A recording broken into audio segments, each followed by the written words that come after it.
La storia vi annoia e siete appassionati di leggende? Allora Cracovia è il posto giusto per voi. Oggi vi raccontiamo 3 leggende di questa bellissima città.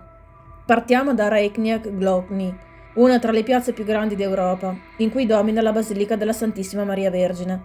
Qui potete notare subito che le due torri della basilica sono diverse una dall'altra, infatti quella di sinistra è più alta. Questo perché non furono progettate da una sola persona, ma da due fratelli che finirono per fare a gara a chi avesse costruito la torre più alta. Il fratello più anziano concluse per primo la torre, mentre il fratello più piccolo aveva molte difficoltà.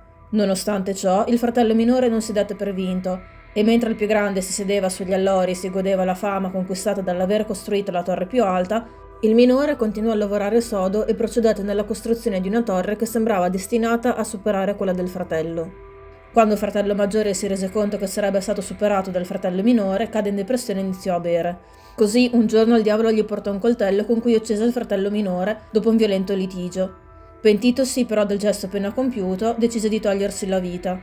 Ci sono diverse varianti di questa leggenda sulla sua morte, da quelli che dicono che si buttò dalla torre ad altri che sostengono che si uccise con lo stesso coltello, e altri ancora invece dicono che invece venne catturato dalle guardie e condannato a morte. Sta di fatto che dopo la loro morte le volte della chiesa crollarono e venne chiamato un costruttore moldavo che ricostruì le parti della chiesa distrutte, ma decise di non completare la torre del fratello minore considerandolo un lavoro macchiato dal sangue. Le autorità cittadine decisero soltanto di adornarla lasciandola così com'era. Ancora oggi potete notare la differenza da ogni angolo della piazza, ma il punto di vista migliore è sotto le arcate del mercato dei tessuti, dove è appeso il coltello del fratricidio. Da queste torri nasce anche un'altra leggenda, quella del trombettiere di Cracovia. Infatti, noterete subito che allo scoccare di ogni ora dalla cima della torre, un trombettiere suona una melodia composta da soltanto 5 note e in seguito saluta con la mano.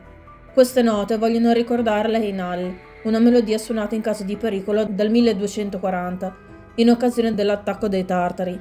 Le leggende narrano che il trombettiere compì fedelmente il proprio dovere, suonando coraggiosamente la melodia. Purtroppo però venne colpito alla gola da una freccia e Heinal fu interrotta.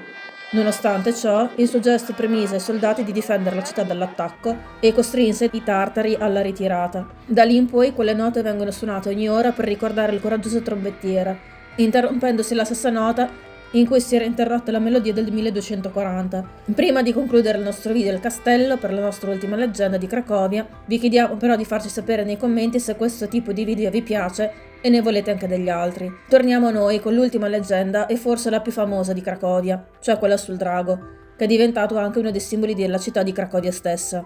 Questa leggenda risale a quando Cracovia era ancora una piccola città. Infatti ci sono diverse versioni della leggenda, ma tutte riguardano un drago che terrorizzava tutta la popolazione, chiedendo in sacrificio, in base alle versioni, bestiame o le vergini. Il re Krak, per risolvere la situazione, decise quindi di lanciare una sfida a chi avrebbe sconfitto il drago per primo. Chiunque fosse riuscito nell'impresa sarebbero aspettati di diritto metà del suo regno e la mano di sua figlia. Cavalieri e principi provenienti da ogni dove quindi accettarono la sfida e fronteggiarono il temibile drago. Ma soltanto un umile calzolaio di Cracovia riuscì nell'impresa. Infatti il calzolaio non utilizzò la forza come avevano fatto gli altri cavalieri, ma l'astuzia. Infatti uccise un ariete, lo riempì di catrame di zolfo e lo ripose vicino alla caverna del drago. La mattina seguente il drago divorò l'ariete senza accorgersi dell'inganno, finché non sentì un forte bruciore allo stomaco, legato al ripieno dell'ariete, e iniziò a bere fino a scoppiare. Il calzolaio quindi ottenne le terre e sposò la principessa e dopo la morte del re prese il potere governando con giustizia. Potete trovare la statua del drago vicino alla Vistola sotto il castello del Wawel, dove sarebbe dovuta esserci la sua grotta. Ma fate occhio, la statua sputa fuoco. Con questa leggenda noi abbiamo finito il nostro video, speriamo che il video vi sia piaciuto. Se vi è piaciuto condividetelo con chi potrebbe apprezzarlo e non dimenticate di iscrivervi al canale per altri contenuti.